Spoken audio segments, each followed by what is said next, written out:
anak tak ada sekolah. Okey. Bawa kereta tak boleh, ada lesen tak boleh. Okey. Sewa rumah pun salah, semua salah Abang Zul. Okey. Mereka hanya dibenarkan bernafas kat sini.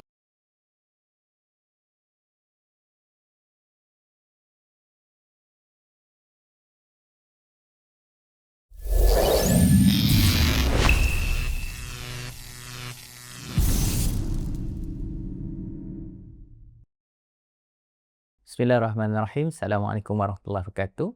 Kembali lagi dalam Recharge Podcast Business with Purpose episod 10. Hari ini bersama dengan saya di Klinik Insan, Dr. Jeffrey. Assalamualaikum Doktor. Waalaikumsalam. Ni salah seorang lah sahabat saya. Saya kenal dia rasanya beberapa kali je. Tapi hari ni mungkin saya nak tanya banyaklah soalan yang selama ni saya curious dan mungkin kita boleh tanya dalam podcast ni insyaAllah. So, sebagai permulaan, masa mula kita jumpa di Ipoh dulu. Dan kita nak buat kerjasama untuk daurah dan pengajian. Saya macam ya tak ya je. Tengok macam Mamak pun ada, macam India pun ada.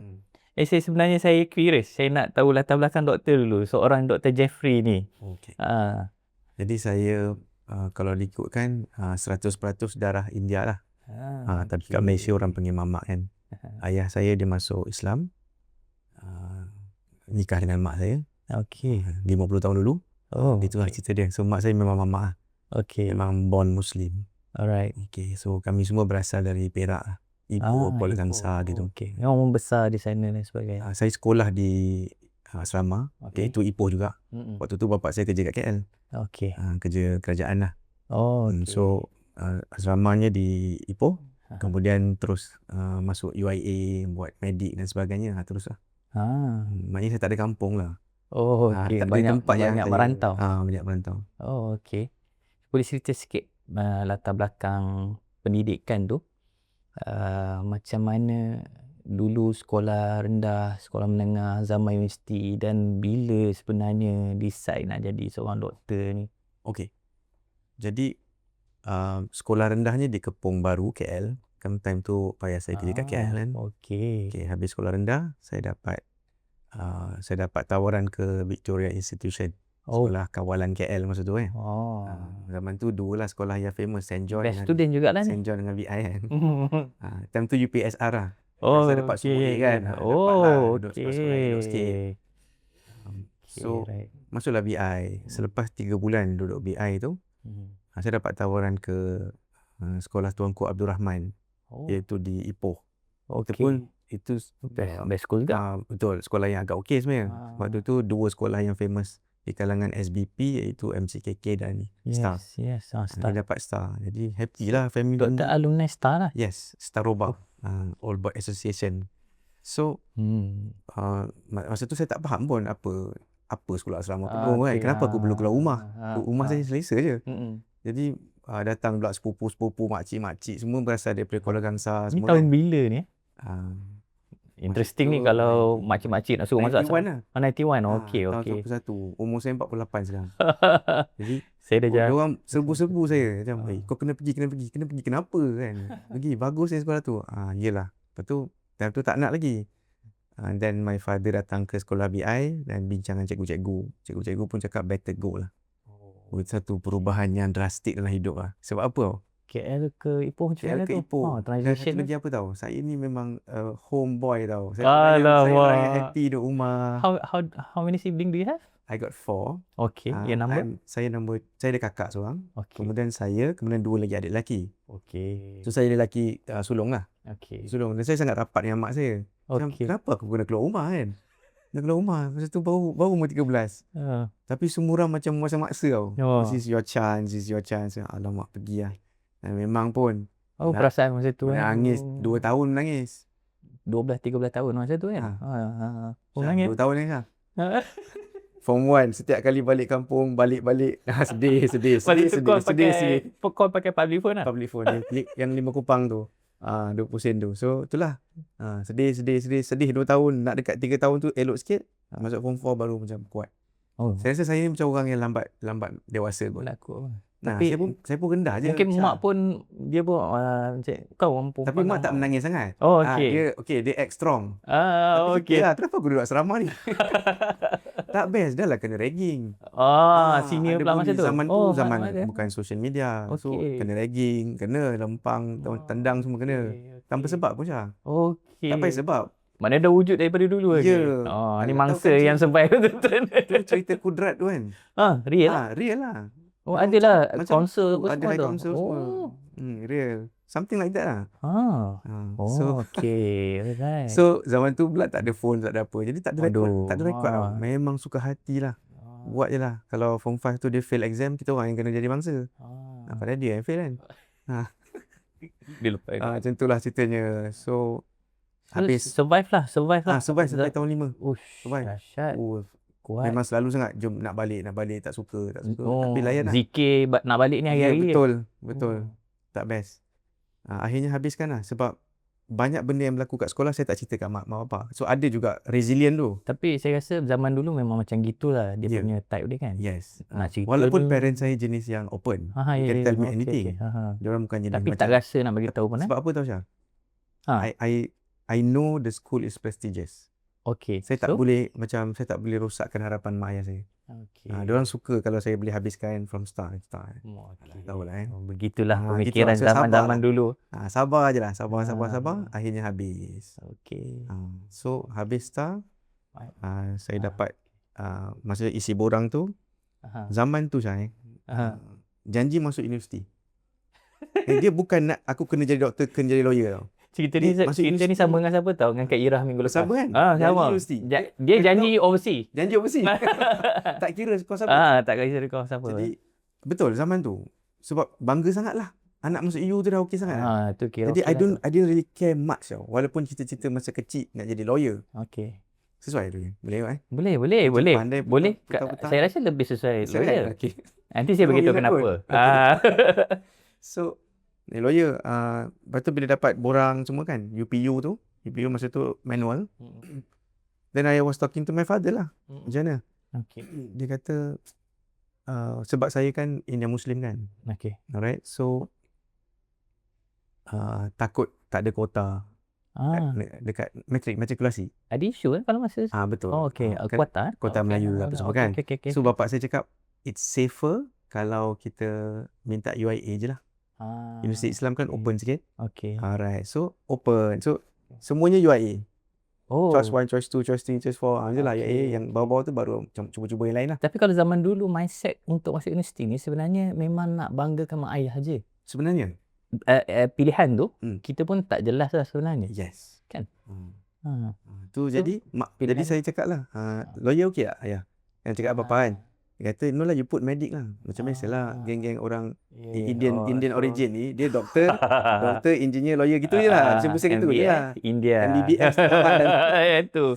Nak yang tu je. Kalau pergi pun kat depan pintu kena tengok benda tu dulu. Patutnya. MBBS. So, okey lah. Ayah kata, medic lah. Tulislah medic. First medic, second I think engineering, third law kot. Tapi masa zaman-zaman sekolah dulu, cikgu tanya cita-cita kamu nak jadi apa? Lawyer.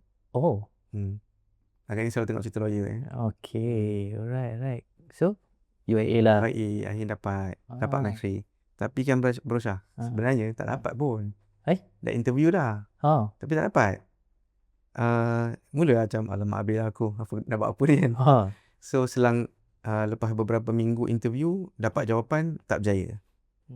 Sebab saya teringat lah satu dekan. Dekan matrikulasi UIA. Dia pernah datang ke STAR. Sebab dia budak STAR. Kita panggil budak je. Sebab dia old boy STAR. Dia kata, aku tak faham kenapa you guys tak nak minta UIA. Kan aku kat sana. Macam kabel lah. Tak tahu kabel tebal pada. Cekam tak cekam, fiber tak fiber. Tak tahu lagi kan. So, tak tahu berapa G kan. So, dia cakap, you should try. Saya pun teringat lah, betul juga I should try. Tapi I don't know him personally. So saya daripada Kepung Baru tu saya ambil lah bas nombor 29 ke apa, tak tahulah, pergi ke pantai Lembah Pantai kot UIM tu. Pergi kat sana. Kononnya nak jumpa Abbas Hassan, dekan. Dia cakap aku budak STAR dia tu. Aduh. Pergi. tak jumpa. Confirm lah tak jumpa. Zaman dulu confirm lah tak jumpa. Yeah. Tapi pengharapan tu maknanya insyaAllah boleh jadi ni. Boleh ni. Lepas tu jumpalah timbalan dekan dia. Okey. Dia Syekh Ngadirun ke apalah dia. Tapi office dia memang kat situ lah. Memang office dia. Sebab zaman tu nak cari susah guys. Kita bukan boleh Google. Beranikan diri je. Sebab tu saya didik anak-anak saya. Kau nak apa-apa kau try je. Sebab Baba dah try dah. And actually Tuhan akan bagi jalan. Kau kena try. Yes. Kau kena buat. Yes. Kau jangan cakap, kau jangan baik tanya sangat. Okay. Macam ni macam mana memang? Faham kan budak-budak sekarang. Betul. Ayah macam ni. Tanam macam mana? Cuba kau fikir apa nak buat dulu. Lepas tu mungkin kau present kat aku. Maybe I will say yes. Guide sikit then proceed. Yes. So I just go lah. Without much of guidance pun. I just told my father, I said, boleh tak aku try pergi? Orang dulu pun pergilah kau. Simple. So pergilah saya. Seorang-seorang. Jumpa timbalan dia seorang-seorang. Timbalan. Dia tengok saya punya slip. Dia cakap, kau okey je ni. Tengok result okey. Dia sampai tengok macam ni. Dia kata kau tipu Itu sign X-ray tu. Betul. Dia kata kau tipu Dia tipu ke ni? Dia kata betul lah tu prof ke apa, doktor ke saya lupa saya panggil apa. Betul lah ni. Lepas tu dia fikir kan, kau buat engineering boleh? Dia bagi suggestion. Saya boleh je. Sebab kan tak kisah. Saya UIA cukup lah. Engineering boleh? Lepas tu dia tengok balik. Dia nak type surat tau. Recommendation. Dia tengok saya balik.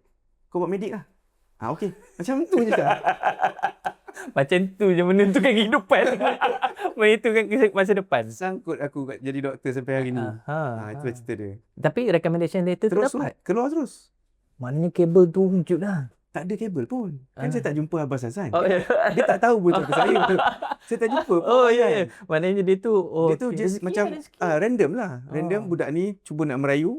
Kesian pula. Kesian tengok budak kecil ni. Lepas tu saya panik lagi. Lagi panik daripada sekarang. Bagi je lah budak ni. Okey, result dia okey.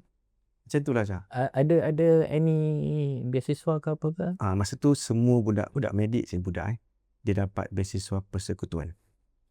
Dia automatic sebenarnya. Di UIA? JPA. Yes. Actually semua di seluruh negara automatically dapat. Automatic government memang nak bagi beasiswa. Sebab dia tengah galakkan. Sebab tak cukup orang. Masa tu digalakkan. Betul. Sekarang ni baru government kata kalau boleh je buat medik. Ramai sangat kau ni. Faham. Saya nak tanya. Umur macam kita ni kan. Saya selalu kalau kita pergi ke sekolah kan. Jumpa teenager atau remaja ni kan. Dia kata, Habis bang. Habis uncle. Uncle dah. Macam mana kita nak tahu kos apa kita nak ambil? Apa nasihat? Just nak pusing sikit question ni. Sebab macam tadi kita pun dah tahu. Betul. Zaman dah berubah. Yang sekarang ni anak-anak kita kan, dia bukan cakap dia nak jadi doktor tau. Dia nak jadi neurosurgeon, very specific. Not just a surgeon pun. Doktor dia ada surgery, ada physician. Dia bukan surgery je, neurosurgery. Very specific, brain. Because dah banyak exposure. So anak-anak kita kena galakkan mereka ada cita-cita. Tapi galakkan juga kena ada daya tahan bahawa kau tak akan dapat semua benda yang kau nak. Problem dengan kita ni Syah, sebagai mak ayah, kita provide semua benda. Kalau anak kita kata kawan-kawan ada iPhone macam malu pakai Oppo kan. Kita pun belikan iPhone untuk anak. Rosaklah dia. Maksudnya ada satu psikologis dia kata parents are the first God for your kids. Mak ayah ni macam Tuhan pertama untuk anak-anak. Alamak. Didik dia baik-baik kata. Jangan bagi dia ada fahaman tentang Tuhan yang salah. Jadi antara terlalu lembut, terlalu okey semua tak apa, ataupun terlalu keras, dia akan faham bahawa Tuhan macam tu. Jadi kita kena be in between dan kena faham bahawa satu hari kita akan pass pattern bahawa dia akan uruskan dengan Tuhan je. Faham tak? Sekarang kan dia nak apa-apa dia pergi kat papa je. Papa ni kan. Dia tak perlu Tuhan pun. Keterbergantungan tu later on pada kita dulu. Sebab tu bila kita suruh dia semayang, semayang. Sebab dia tak perlu meminta pada lain. Dia minta pada saya je. Lahir-lahir dia pun nampak kita. Kita je. So sebab saya pun beritahu anak-anak saya yang dah besar-besar kan Syah. Yang susah nak semayang kan. Solat masih kena suruh kan. Saya cakap dia, engkau macam ni sebab ni je. Tapi one day Baba will not be around. Maksud kau akan perlukan Tuhan. So why don't you train yourself now? Faham. Okay. Nampak tak doktor medik tengah bercakap tentang kebergantungan dan sebagainya. Itu sebenarnya punca saya jumpa Dr. Jeffrey ni di Masjid Muhammadiyah di Ipoh. Betul. Masjid Cina kan? Masjid Cina. you are a medical doctor. Yeah. Tapi kita jumpa dalam satu majlis daurah. Apa interest What sebenarnya? happened, Trik je lah ni dekat klinik. Buat apa nak pergi masjid, buat daurah pengajian, kebergantungan kepada Tuhan lah dan sebagainya. Yeah. Bagaimana boleh The why, tertarik ke situ? So masa saya belajar medik, satunya belajar kat UIA. Okey. Okay, Universiti Islam ni kita wajib belajar bahasa Arab dan belajar agama. Ya, betul. Kami ni hampir macam diploma nak ke degree lah sebenarnya, sebab banyak kita belajar agama sebenarnya. Oh, okay. Usul fiqhnya, makasidnya. Yes. Kan? Apart of it, Arabic. Yes. maknanya Medik. medik. Oh, yang ni. Arabic wajib. Oh, wajib. Level agak tinggi. Oh. Level agak tinggi dan mengajar agama. So kita orang agak comfortable dengan agama lah. Okay. Tak rasa macam agama ni macam milik ustaz ke. Tak. Dia milik kita semua. Okey. Kita tak rasa macam orang tanya agama kan. Macam doktor, saya sakit perut macam ni. Boleh tak kalau saya tak puasa hari ni? Macam mana? Boleh tak? Oh. So kita orang dididik, dilatih Maknanya untuk pembincangan tu macam terlalu common di sana. Yes. Dia bukan asing. Bukan asing. Dan kami pun dilatih oleh dekan apa semua untuk make, dia panggil micro fatwas. Oh. Nah, dia kata every day you have to make micro fatwas because you're doctors. So you see patient, dia akan tanya, kalau macam ni saya sembahyang duduk boleh tak? Kan paling senang jawapannya, saya tak tahu, tanya mufti. Kan tu paling senang. Tapi student UIA medik, dia akan berani nak cakap yang ini okey. Okey. Yang ni macam ni. Sebab kita dididik macam tu. Okey. So bila dekat situ terdedah macam tu, so memang naturally terbawa. Yes. Sampailah keluar habis graduate macam mana? Jadi apa yang saya nampak Syah ialah pengajian agama dia dah jadi terlalu akademik. Terlalu buku. Okey. Dia macam hampir tak membumi dah in a way. Okey. Dan kita dah mula ada unsur-unsur rahbaniyah dipanggil. Okey. Iaitu unsur kerahiban. Ya, betul. Okey. Jadi orang agama dengan orang biasa ada gap. Dengan pakaiannya berbeza, cara cakap berbeza kan. Waduh, So gap kan. Gap tu membuatkan rakyat, manusia biasa sentiasa rasa bergantung kepada orang agama. Macam dia tak boleh nak think on his foot tau. Macam sendiri. Berfikir sendiri. So apa-apa pun tak tahulah. Kena tanya kat ustaz kan. So tidak ada empowerment tau. Itu satu segi.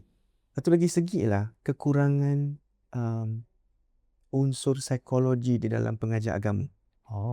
Itu pun saya nampak satu psikologi dalam agama. Maksudnya? Macam ni. Bila turunnya ayat bahawa innamal khamru wal maisir, sesungguhnya arak dan judi, turun nasib apa semua, rijsum min amali syaitan. Benda ni semua kerja-kerja syaitan. Stop. Maka memang arak-arak dibuang apa semua. Jadi kita pegang arak haram. Habis settle. Jadi jumpa orang minum arak, kita boleh pukul lah seolah-olah. Ya, betul. Kita boleh marah dia. Lagi kita boleh, ataupun kita boleh ancam dan laknat dia. Betul. Okey. Maknanya satu kesilapan besar. Itu perbincangan fiqh. Betul. Tapi cuba bincang cara Islam menyeluruh. Tengok hadisnya, tengok sirah. Nabi Muhammad tak pernah laknat orang minum arak. Okey. Sebab ada sahabat Nabi yang minum arak dan ditangkap beberapa kali. Yes. Sahabat-sahabat lain marah. Sebab apa? Berapa kali kau kena tangkap? Kau tak insaf ke? Jadi sahabat kawan dah bengang. Kawan dah bengang lah. Jadi sahabat ni kata kat Nabi laknat dia. Say something bad lah. Nabi dalam keadaan tu macam Nabi ni relax je. Ni relax je. Nabi cuma bagi lashes. Ya, betul. Yes. Kemudian balik. 40 lashes balik. Tu lagi 2 minggu kan tu lagi. Apa ni Nabi? Say something lah. Yang buat ni rasa macam alah benda ni je pun. Ya. Dia ni mungkin takkan insaf ni. So Nabi laknatlah dia. Nabi kata tidak. Malah Nabi senyum. Nabi kata, aku takkan membantu syaitan dalam hal tu. Okey. Malah Nabi kata apa tahu? Aku tahu dia sayang kepada Allah dan Rasul. Masya-Allah. Orang minum arak, Nabi kata aku tahu dia sayang dengan Allah dan Rasul. Maksudnya, addiction is understood. Nabi faham addiction tu benda yang susah. Tapi nampak tak? Fiqahnya lain tau. Seolah-olah macam lain. Fiqahnya haram. Memang haram. Haram huruf besar. HARAM betul. Tapi menguruskan fiqah tu yang kita tak diajar. Tapi macam mana nak brain kan, because endorsement tu datang daripada Nabi. Dan dia ni buat berulang kali. Kalau dalam masyarakat, konteks masyarakat air ni, netizen dah kecam dah tu, teruk lah tu. Memang kita zaman kuat mengecam lah. Zaman sekarang. Daripada psikologis. So apa yang saya perasan, the intercept between fiqh and psychology, kita boleh jumpa dalam sirah. Sebab itu saya mula mendekati diri dengan sirah. Okay. Since di UIA? Betul. Okay. Di UIA banyak hadis tau. Bila belajar hadis saja, kenapa ada cerita-cerita yang macam lain sikit? Hadis. Kan saya saya ada peluang tu baca sampai belajar cara bersanad lah. Ya, kan? betul. Bukhari, Muslim, betul. Abu Daud kan. Bila baca hadis tengok, menarik cerita ni. Kenapa aku tak pernah tahu? Benda yang aku tahu sikit, tapi aku tak tahu penuh. Jadi menarik lah. Jadi makin menarik. Akhirnya, ini semua berlaku di UIA masa tu? UIA dan selepasnya lah. UIA banyak hadis. Okay. Selepas UIA, psikologi. Okay. Kemudian beberapa tahun lepas tu, saya mula mengajar lah sikit-sikit bahasa. Mengajar hadis lah. Okay. Saya sangat into hadis lah. Ada hadis palsu, taif kan. Best lah. Bukhari, Muslim. Sebab dah faham dah. Dulu kita dengar bila ustaz cakap, ini hadis riwayat Bukhari macam, so what? Tak ada feeling kan? Tapi bila kita faham, Bukhari ni macam tersusunnya dengan sebab-sebab kenapa dia sahih apa semua, best. Ajarlah. Satu hari Brother Lim Joo Soon. Yes. Okay. IDT. Saya mengajar kat IDT. Brother Lim Joo Soon dengar saya ajar hadis sikit waktu tu bulan puasa. Saya kerja bagi tazkirah lah. Saya pilih 1-2 hadis. Tapi memang hadis ke atau hadis di dalam sirah? Hadis je. Okay. Tanpa fokus sirah ni. Ini permulaan saya sirah tau sebenarnya. Okay. Sebelum tu hadis je. Brother Lim habis kelas tu dia kata, Jafri, tolong saya sikit. Sini tak ada orang yang mengajar sirah. We don't understand why suddenly Uhud, why suddenly Badar, why suddenly Hunain. Can you just make a summary? Saya dengan confident ni berusaha. Saya cakap, apa salahnya? Boleh je. Bila saya balik baru saya tahu, ya Allah, banyaknya benda nak baca. Nak match the map tu kan mudah. Rupanya banyak. Sebelum ni kita faham sirah apa tahu? Badar 313 orang. Nanti lawan 1000. Belah sana mati 70. 70 jadi prisoner of war. Betul. Belah kita yang syahid 14 orang. Kita ingat itu je sirah. Itu je. Sebab memang senang lah. Rupanya bila kita baca, dengar, Allahu Akbar, tengok YouTube, akhirnya baca. Ini benda-benda yang berlaku dalam hidup saya. Saya dengar YouTube 300 jam. Wah. Antara lecture yang Yasir Qadi dan Anwar Aulaki. Sebenarnya nak dekat 400 jam. Kemudian saya mula tulis nota. Buku ledger tu yang panjang tu 4. 1, 2, 3, 4. Tulisan saya makin buruk sebenarnya baca. Bila tulis, dah doktor yang buruk dah kan. Betul tulis. Berarti saya kalau nak tahu, tak pinjam pen tu, cepat saya pen. Can you pass me pen? Now I write like this. Oh, really? Ya, kadang-kadang dah penat saya tulis macam ni. Sebab apa tahu? Tulisan normal ni dah tak berapa, dah terlepas. Sebab saya dah nulis banyak sangat. Buku tu ada? Dah banyak cacat dah saya sebenarnya. Buku tu masih ada, saya simpan. So itulah dia perjalanan sampai ke sirah. Apa yang membuatkan research ataupun information gathering ni menjadi lebih interesting? Satunya berusaha sebab saya daripada bidang sains kan. So saya tak boleh cakap benda yang tak ada bukti. Betul? Okay. Jadi kena fact. Betul-betul. Kena fact. And then bila fact, kalau tak jumpa, we must understand the context. Context mula kita baca lagi. Mula kita, ni tak cukup ni. Tak cukup. The why. Payah doktor buat research. Betul. Orang sains, dia why banyak. Dia macam ni. Tak setakat guru kita cakap, kau semayanglah 12 rakaat, nanti kau dapat rezeki. Orang sains tak senang. Tak senang sebab nak buat keputusan kan. Sebab engkau guru aku, betul. Kau orang Melayu. Orang Malaysia. Kau dapat dari mana ni? Dari mana idea kau dapat yang 12 rakaat ni? Jadi orang sains susah tu nak main terima je bulat-bulat. Dia akan tanya apa gitu. Itu yang berlaku kat saya lah. Bila saya belajar sirah. So korek, akhirnya jumpa. Jumpa. Sebab kalau selama ini sirah hanyalah cerita untuk anak-anak. Nabi Muhammad kuat, Ali sangat gagah kan. Abu Bakar As-Siddiq sangat setia kan. Tak cukup rupanya. Sangat tak cukup. Tak cukup untuk membina karakter dia orang tu. Faham. Yes. Boleh tengok still lagi, ongoing lagi. Ongoing, still ajar sirah di IDT. Online, ada dalam YouTube. Alright. Kita balik ke Masjid Muhammadiyah tadi tu. Saya masa itulah saya tahu JLC dan you pun ada NGO I think. Yes. Jadi waktu saya kat Ipoh tu Syam. Saya habis belajar, saya habis UIA kan, saya jadi houseman di hospital Ipoh. Oh, okey. Houseman kan wajib kan. Wajib. So di hospital Ipoh selama 2 tahun. Kemudian saya sambung saya punya MO-ship, medical officer di hospital Teluk Intan. Okey. 2 tahun. Okey. Kemudian saya macam promoted jadi satu penolong pengarah dekat JKN. Tapi itulah title dia macam besar pasal penolong pengarahnya ramai. Penolong pengarah ramai kan. Macam itulah. Title dia lah besar. Ni dekat, tapi big boss lah rasa. Dekat Perak ah. Dekat Perak. JKN. Jabatan Kesihatan Negeri. Itu selama lebih kurang setahun. Kemudian saya resign. Okey. Ini cerita sedih sikit lah. Saya resign, saya masuk. Saya nak buat psychiatry. Kan nampak kan saya inclination adalah tahun bila ni? Psychiatry dalam 15 tahun dulu. Okey, alright. Jadi saya masuklah ke Universiti UniKL. Dipanggil RCMP, Royal College of Medicine Perak. So di UniKL tu saya jadi trainee lecturer. Sebab belum ada masters. So UniKL yang sponsor saya untuk pergi buat master di USM Kelantan. Untuk psychiatric ni? Yes. Okey. Psychiatry. Saya pun study lah lebih kurang 3 tahun Rasha. Tapi kerana family duduk jauh KL, Ipoh. Saya duduk travel gitu gini. Akhirnya saya rasa saya punya mental health yang terganggu. Tak ada belajar jadi doktor yang dah terpraktis pula. Aku yang stres. Akhirnya saya buat keputusan saya resign. Saya quit masters. Jadi saya ni macam 3 suku psychiatry lah.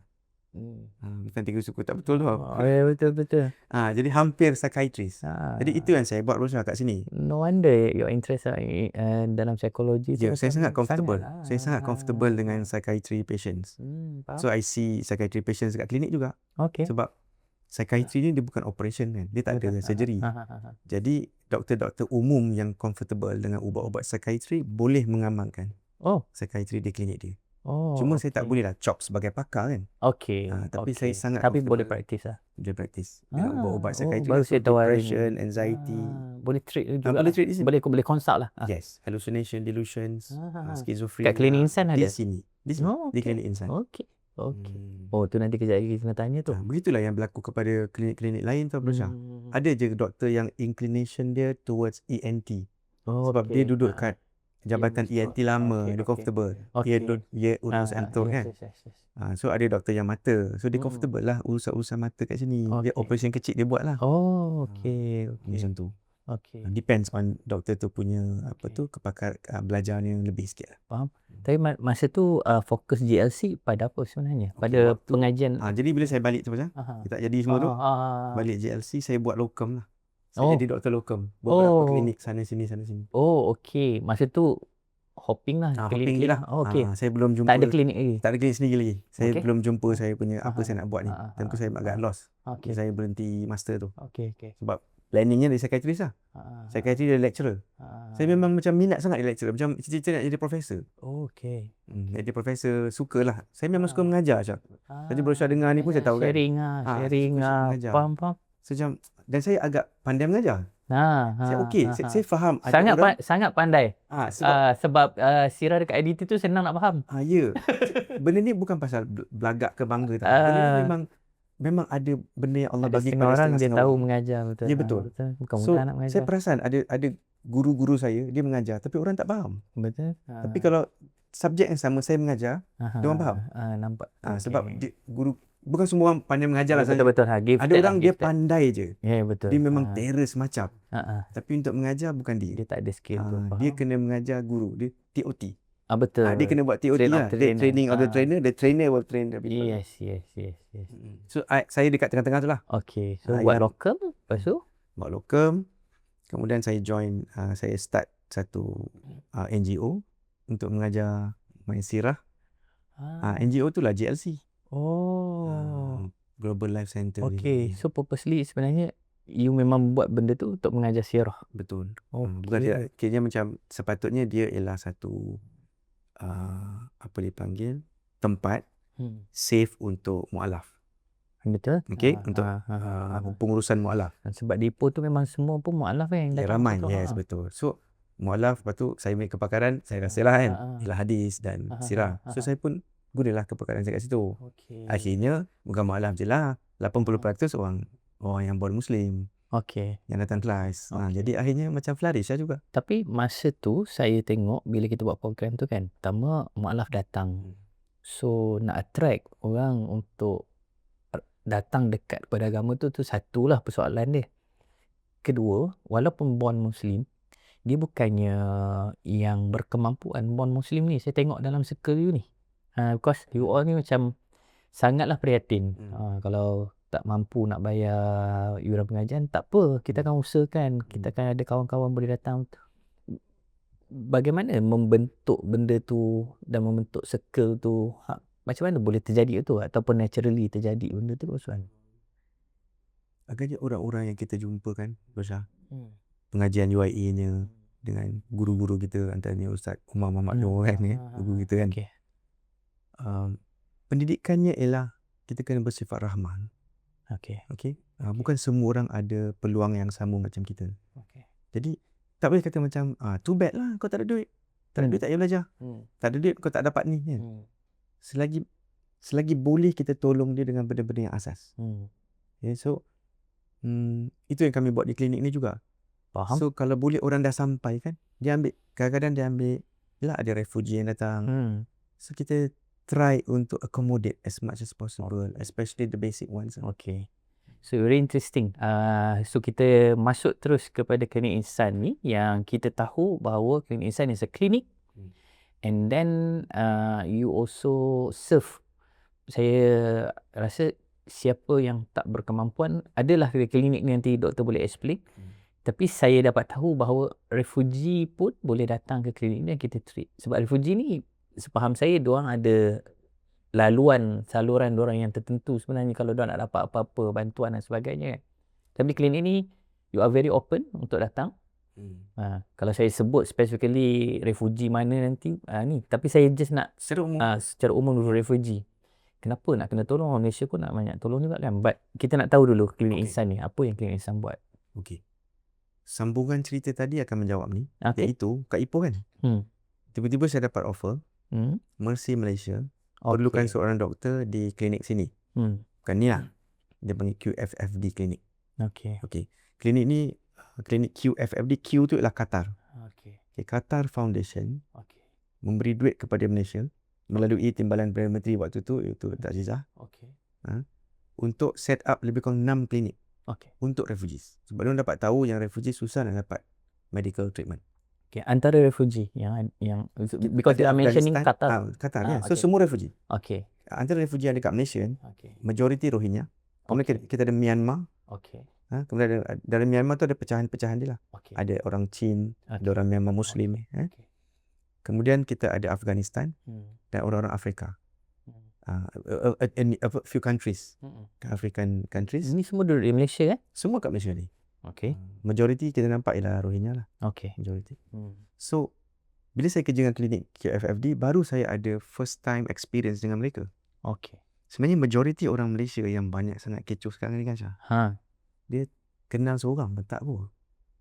Dia betul-betul kenal dengan refugee seorang pun mungkin tidak. Tapi dia komen dari jauh. Dia tengok, ramai dia ni. Asyik dia korang kendong anak aje.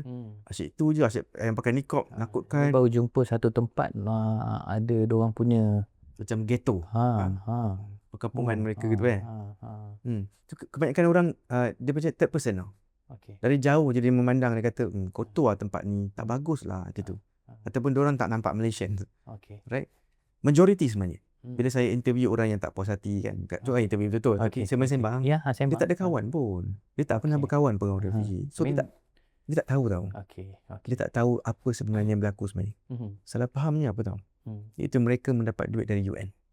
Ini salah faham. Tak ada dapat apa-apa. Nombor 2, mereka semua sebenarnya dilindungi oleh UN. Pun salah. UN tak ada power pun. UN hanya paling terror UN boleh tolong ialah keluarkan UN card. Supaya orang Malaysia boleh simpati sikit lah. At least kau ni ada satu documentation. Sebab half of them tak ada documentation. 2 poin yang cakap ni sangat powerful tau. Ini yang debate yang paling besar sekali. So lagi? Ada salah faham tu.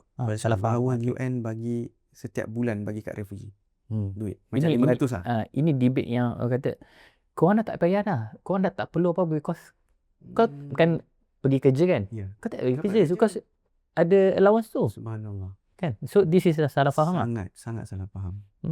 Okay. Maksudnya lagi satu, anak-anak mereka tak boleh sekolah dengan anak-anak kita. Tak boleh. Okay. Maka sekolah dia siapa yang buat? UN pun tak mampu sebenarnya. Terutamanya bila Trump dah gaduh dengan UN.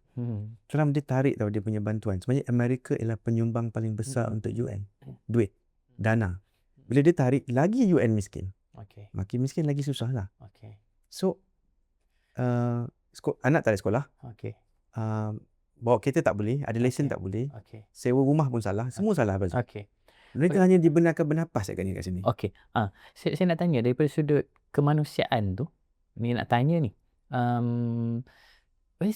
Macam mana tu? Dia tak, macam contoh kan, kau refugee, kau pelarian, kau duduk, kau dibenarkan untuk duduk di Malaysia. Okay, fine. Tapi kau tak boleh buat benda-benda ni. Kau tak boleh pergi belajar, kau tak boleh pergi kerja. Macam mana daripada sudut pandang you lah? Sebenarnya diorang memang tak boleh buat trap sebenarnya. Diorang memang trap. Okay. Ada yang salah faham. Daripada negeri diorang naik bot, kena tipu pun ada. Betul. Malaysia ialah tempat yang selamat. Okay. Jom. Dia naik bot dah sampai Malaysia dah. Kita pula orang Malaysia tak kasar. Adalah cubaan-cubaan beberapa cerita kan. Maknanya kita punya Malaysian Authority tunda bot dia ke perairan Thailand. Okay. Supaya biar Thailand dia buat. Kemudian Thailand Thailand pula tunda bawa ke sini balik. Macam tu ada cerita dia. Okay. Adalah native tu adalah. Adalah native tu ada. So masing-masing pun sebenarnya benda ni kemanusiaan punya hal. Dia tak ada undang-undang. Antarabangsa undang-undang tak ada. Malah Malaysia bukan tak sign pun. Dia ada satu signature tau dalam 40 tahun dulu. UN ada satu mesyuarat. Apakah negara-negara yang boleh terima refugee sebagai tetap tau. Amerika, Canada, New Zealand semuanya sign. Tapi Malaysia tak sign. Logiknya sebab kita baru merdeka. Pemimpin kita pun tak pasti boleh ke kita mampu ke kan nak menguruskan refugee. So kita tak sign. Sebab tu Malaysia bukan destinasi akhir refugee. Sepatutnya ini transit saja. Dia kena pergi US, UK. Negara sana lebih mampu. Negara ketiga tu lah dia pergi. Kita tolak tepi dulu cerita bot tunda tadi tu. Kita nak scope in. Yang lain-lain tu kita biar government lah settlekan kan. Tapi Klinik Insan take part dalam hal ini. Which is you allow they to come here to get a treatment. Why Dr. Jeff benarkan dan ni? Sebab saya kan kerja kat klinik QFFD tu. Yes. Hari-hari melihat refugees. Okay. Semua negara lah. Program mengandung, problem apa, jahit apa. Selagi mana kita boleh settle, kita settlekan kat klinik. Walaupun kadang kita agak berani sikit. Faham tak Abang Syah apa maksud berani? Macam ni lah. Bila luka tu simple, doktor biasa memang berani jahit lah. 4 jahit. Tapi bila luka tu dalam dan besar, lebar, ada doktor yang kan tak berani sikit. Dia kata pergi hospital lah. Sebab mungkin kena saraf gitu. Apalah Tapi dekat QFFD dan klinik-klinik yang menguruskan refugee, kita kena berani sikit. Sebab diorang tak ada pilihan. Diorang pergi hospital, dia kena bayar 1,500. Ya, betul. Sebab dia deposit. Mungkin tak mampu. Deposit je. 1,500 kemudian dia akan kena lagi. Sebab dia bayar macam first class. So kita kena settlekan apa-apa lah kat situ. So dengan pergaulannya, pemahaman tentang mereka gitu gini, kita faham lah. Refugee memang in dire condition lah. Not easy lah. Sebab itulah kemudian lepas 2 tahun, saya dengan kawan-kawan saya, 3 orang kawan-kawan UIA, yang UIA juga, kami start klinik ni. Klinik Insan. Ni macam mana boleh tercetus? Idea. Because of that clinic? Qatar tu? Bukan. Klinik ni memang is a business entity lah. Asalnya memang set up untuk business saja. Cuma sebab saya yang masuk sekali. So bila saya datang sini, refugee akan tanya kat sana, mana Dr. Jeffrey? So diorang akan cakap, you can come here lah, Dr. Jeffrey kat sini. So diorang ikut saya sini. Patient-patient lama saya. Bila mereka datang, kita terpaksa fikirkan macam mana kita nak apa match. This is a business entity. Betul.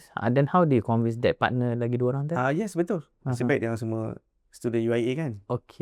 So senang lah nak bincang. Ni kawan-kawan lama saya. Wavelength dia sama lah. Kawan saya kan. So akhirnya kita jalan tengah. Kita minta donation ubat. Dari kawan-kawan. Sebab kawan-kawan doktor kita kan ramai.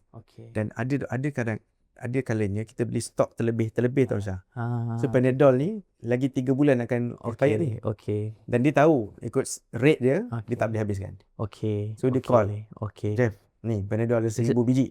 Some sort of sumbangan lah. Sumbangan. Okay. Dia akan lala move ke sini. Okay. Jadi kadang itu kita nampak pada kotak-kotak ni. Yes. So dia akan lala move sini. Oh, you ada stok ni. Yeah. Okay. So sentiasa saja ada klinik yang tutup tau Syah. Oh, okay. Saya letak iklan dalam Facebook bahawa saya mengambil sumbangan ubat. Okay. Ada klinik tutup kat Rauk.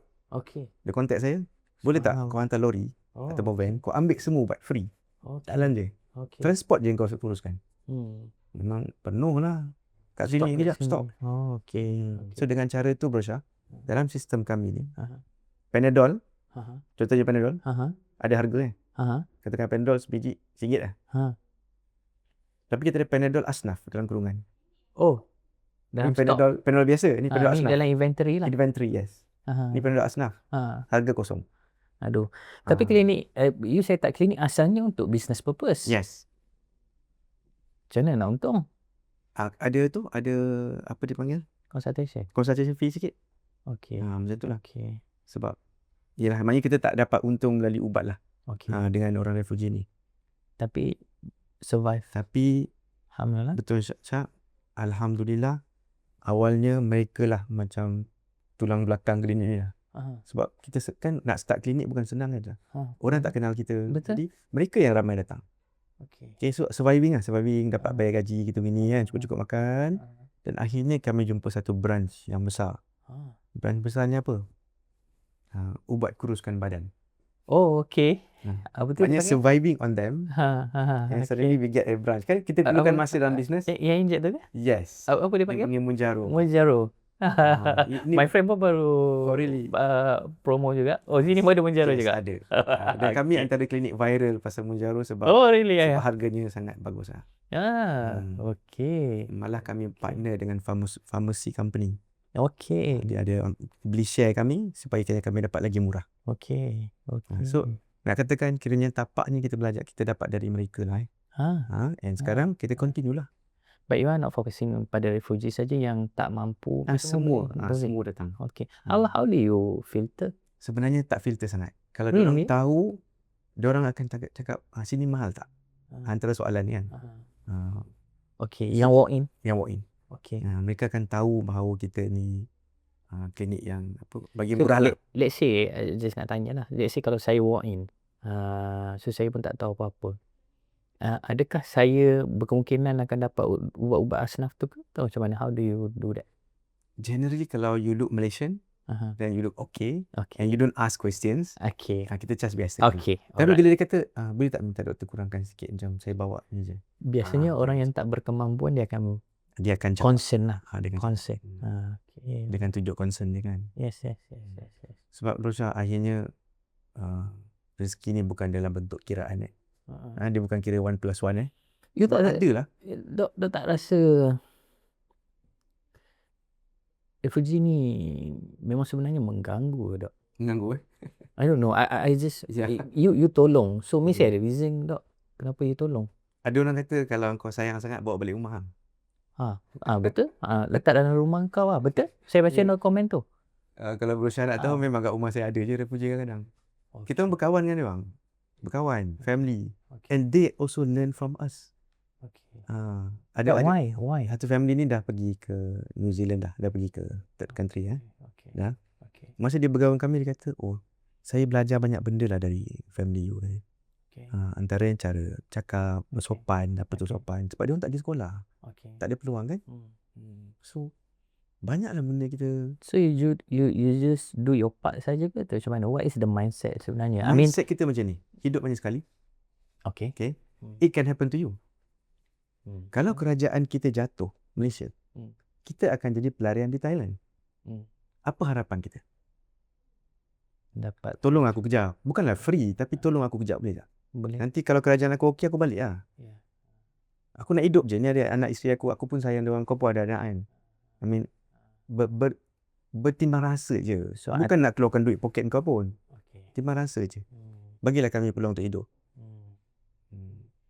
So atas sebab dan semangat itu, so that's why it can happen to anyone tu, Bosha. Kalau fikir baik-baik kita selesa sebenarnya. Kita rasa kita jauh daripada problem. Tapi it can happen. Orang dekat Uganda ada gaduh-gaduh, ada Sudan Orang Sudan tak terfikir pun orang akan jadi pelarian. Sekarang ni ramai pelarian Sudan. Sangat.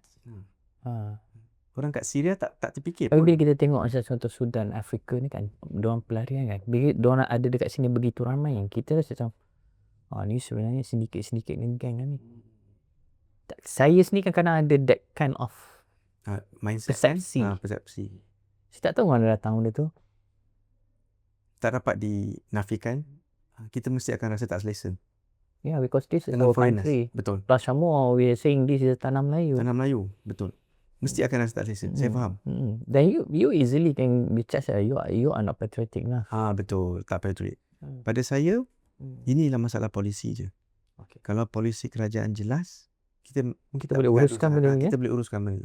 Okay. Kalau kita tutup border betul-betul, sampai yang ada saja kita manage.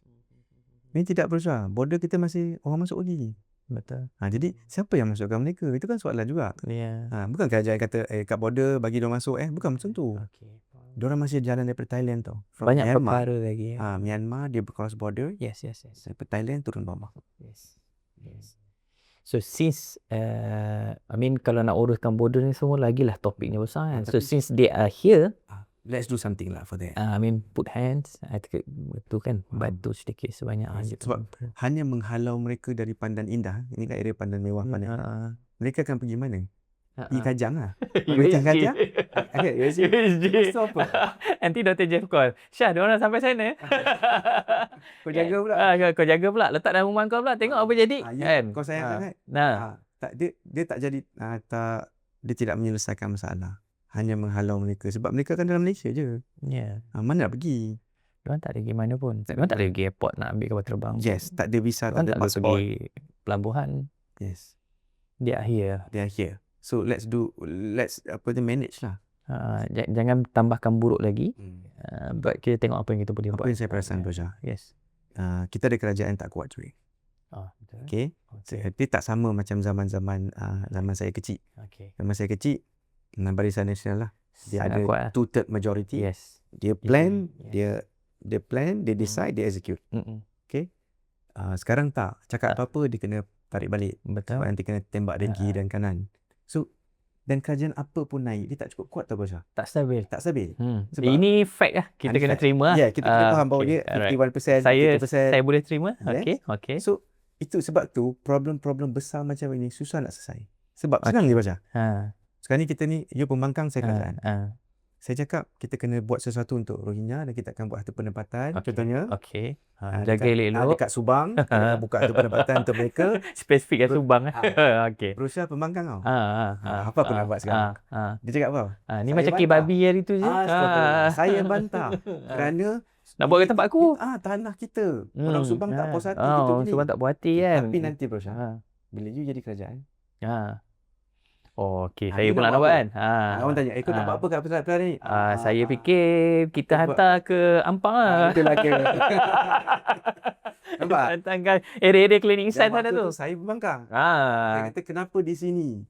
Sini dah padat dah, gitu gini. Kita akan gaduh sampai ke kiamat. Tak selesai. Yes, we need a strong government. Tu dia pakai political will tu. Something we don't have now. Sebab itu kita sangkut sampai sini. Itu ada topik tu panjang tu. Ya, betul. Tapi itu big concern sekarang tu. Sangat.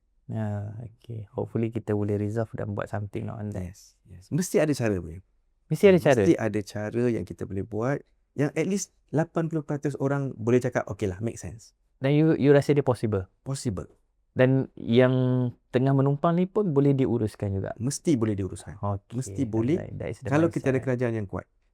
Mungkin apa salah faham kita juga yang berusaha bahawa undang-undang ada. Ada cara, ada undang-undang. Dia dah ada pun kat situ. Mesti ada jalan dia. Kita faham je? Yes. Sebenarnya kan, Berusaha. Undang-undang ni ada kerana ada orang yang berkuasa cakap, jom kita ikut undang-undang. Betul. Sebenarnya undang-undang bukan ultimate tau. Ya, betul. Kuasa ultimate. Ya, betul. Kuasa yang boleh cakap semua orang tutup mulut, Betul. Aku nak letak diorang kat Subang. Betul. Kau rasa boleh buat? Betul. Sebab Ada tu orang akan cakap, tapi Subang rumah aku juga. Dekat sangat gitu gini. I don't care. Somebody kena sacrifice. betul. Betul tak? Betul. Itu yang tak ada. Sebab tu nak kuasa tu sangat. Betul. Sebab undang-undang tu dah ada kat situ, tinggal nak execute je lagi. Yes. Kan sekarang ni tak ada kuasa. Okay. Alright. Oh, very interesting ah. Memang boleh jadi lawyer Oh, sangat kita kat klinik insan dah. Kita tak bincang pun pasal medical sangat pun. Lebih kepada benda-benda kemanusiaan dan benda-benda very interesting lah. Okay, alright. Kita about nak wrap up dah juga. Okay. But how do you see klinik insan mungkin dalam 10 tahun akan datang? Kami akan buka beberapa cawangan, insyaAllah. Ada plan? Yes. Okay. Dan kita akan buka wellness center. Wellness. Because bila kita start dengan all this Monjaro and all, akhirnya mereka akan tanya lebih. Macam mana dengan kulit? Macam mana dengan nutrition? How about how to use the gym? Okay. Kan? Kita akan cakap, kau kena start take weight tau. Angkat weight sikit. Angkat weight macam mana tu? Alamak. Saya belajar. Tapi mana ada masa nak layan kat sini, nak tunjuk. Ni for your bicep, ni for your tricep. Betul. So, you go to any gym lah. Faham. So, alangkah baiknya kita ada the whole ecosystem untuk kesihatan. Okay. Doktor tengok sekarang ni kesedaran makin meningkat ke? Sangat. Ya? Yes. Okay. Dia in trend lah. Lagi 2 tahun, dah tak ada orang obese dah, saya rasa. Yeah? Really? Sebab cara untuk kurangkan obesity sangat murah sekarang ni. Sangat affordable. Okay. Dan dia sihat? Dan sihat. Okay. Ubat-ubat yang approved for the whole world ni. Ubat tak approved pun ada. Namanya Reta dan sebagainya. It's going to be approved later lah. One day. Soon. So, klinik insan akan buka lagi branches? Apa lagi wave? Branch besar kami, maksudnya kalau dalam hal kesihatan, kan ada demam batuk sesama, perempuan mengandung, kanak-kanak, surgery kan. Nampak kita punya dahan besar kita sekarang ialah pengurusan berat badan. In general wellness lah. So itu yang kami tengah fokus sekarang lah. Just how business work kan. We start something, then we see there's a niche there. Kita pulun yang itu dulu. Sementara ada trend. Betul. Business is all about opportunity. Yes. So ada peluang. Nanti kalau trend ini pun die off, kita buka dahan lain. Tapi pada saya medical healthcare ni dia evergreen juga kan? Agak. Ada plan medical center ke hospital? Yang itu taklah. Tak medical center tidak. Sebab we have kind of enough medical centers lah. Kalaupun apa yang kami nak buat ialah kami nak beli saham daripada hospital ni. So we become partner with them. Yes, purely business lah. Sebab generally macam mana hospital tengah diuruskan dah bagus dah. Maksudnya we got no niche lain tau. Macam nak buka hospital supaya hospital kami ni lain sikit daripada orang lain. Dah tak lain dah. Hampir sama. Kita ada hospital An-Nur. All the good ones. Betul. Pusat Islam. So Pusat Islam lah. So no issue. So kita nampak gap kat situ. Alright. Apa definition kejayaan for you? Kejayaan Bila when we sebut perkataan kejayaan, apa definition bagi seorang Dr. Jeffrey? Kalau saya boleh kalau saya mati dan orang-orang yang sekeliling saya yang being touched by me lah, by life mereka boleh ingatlah pesan-pesan saya dan jadi manusia yang lebih baik. Saya rasa tu berjaya lah. Itu saya. Masuklah anak-anak.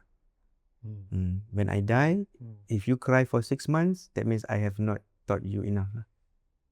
Kau menangis dan sedih dan down, maksudnya rugilah aku. Rugilah hidup aku ni. Hidup aku ialah tentang strength, tentang resilience, tentang be happy with small or with big things. So when I die, cry 3 days, 4 days, dah kita kena move on. Be better people. Manfaat, beri manfaat pada orang. Add value to other people. Alright. Okay, that is very interesting.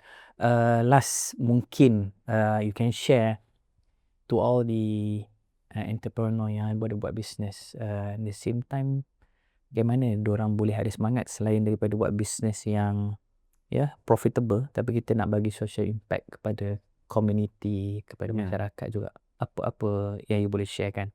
Because of course lah, buat bisnes ni untung dulu lah. Kan. Aku nak kena pergi selamatkan orang ni masalah. Biar dalam kapasiti kita lah. Kapasiti lah. Jangan sampai kita golok gadai lah.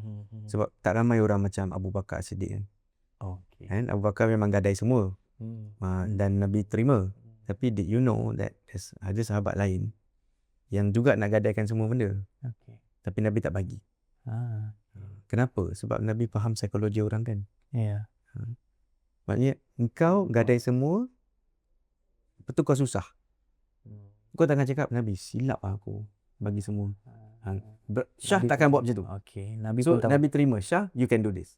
Tapi untuk brother lain ni, siapa nama dia apa tak kan? Si Salim ni. Tahu dia ni kuat komplain mungkin. Faham tak? Kalau dia problem dia akan komplain. Jadi you don't gadaikan all your harta, sikit lah. So kita kena tahu kapasiti kita lah. Tak payah korban semua, ikut kapasiti. Kalau kau boleh tolong banyak ni, maintain banyak tu dulu. And then you increase the capacity. Contoh paling simple daripada keuntungan kita, apa kata setiap bulan dalam 500 kita bagi dalam satu tabung. Biar all your partners understand this. Kita bagi donation ke tabung ni. Tak perlu pun bantuan tu datang daripada bisnes kita sendiri. Keuntungan tu kita boleh tolong orang lain pun. Kan? Macam kalau berusaha buat podcast, tak perlu pun buat podcast untuk orang Rohingya kan? Tak perlu pun interview mereka, walaupun that's a very good idea if you are brave enough. Dan saya ada orang yang saya boleh ketengahkan, and you can boleh cakap Melayu, boleh cakap Inggeris. Why not? Tengoklah dia punya POV. Kalau berani, kalau berani. Saya sangat berani. I just share with you also. Ada a friend of mine, before isu ni terjadi lah, a friend of mine dia give a call lah, dia jaga madrasah pondok lah. Kata Aisyah, aku ada 3 orang on track nak hafiz 30 juzuk ni, but dia need yuran tiap-tiap bulan. Khatam. Bukan nak cerita kita sponsor dia, but orang khatam. Semalam kita dengan Dr. Ariful Bahari, Madinah Scholars, anak di luar nikah khatam. So it's not about the person itself tu, bukannya bangsa tu pun, but kalau itu adalah pelawaannya, why don't half an hour 45 minit kita dengar apa yang dia nak cakap. It will be interesting kan? Kita boleh belajar daripada dia kan. Dia juga manusia. So thank you so much, Doctor. Any last word from you? Tak boleh tidak, kita memang kena jadi orang berilmu lah. Baca buku. Seriously, kalau orang yang membaca memang akan berbeza dengan orang yang tidak membaca lah. And then in fact ada orang kata kan, if you don't read, engkau sama je taraf dengan orang yang illiterate. Orang buta huruf. Yes. Kau celik huruf, tapi tak baca. Sama je taraf. Jadi ruginya pendidikan kita selama ni, ajar kita cara baca apa semua, and we don't baca. Of course dia akan bagi perspektif yang sangat berbeza dalam hidup. Alright. So I think itu menutup podcast kita kali ini, dan saya nak confirm dalam episod ni kita akan interview mungkin sahabat kita daripada Rohingya nanti, just nak belajar atau dengar perspektif daripada mereka pula. No harm kan, ni pun podcast kita, so kita interview je lah. Nanti kita put on the YouTube, mungkin seluruh masyarakat Malaysia boleh belajar dan mendengar apa yang mereka ingin kongsikan bersama dengan kita. Dan akhiri dengan terima kasih banyak untuk episod kali ini kepada Dr. Jeffrey dan Klinik Insan. Siapa yang ada di sekitar sini boleh datang ke Klinik Insan, insya-Allah. Assalamualaikum warahmatullahi wabarakatuh.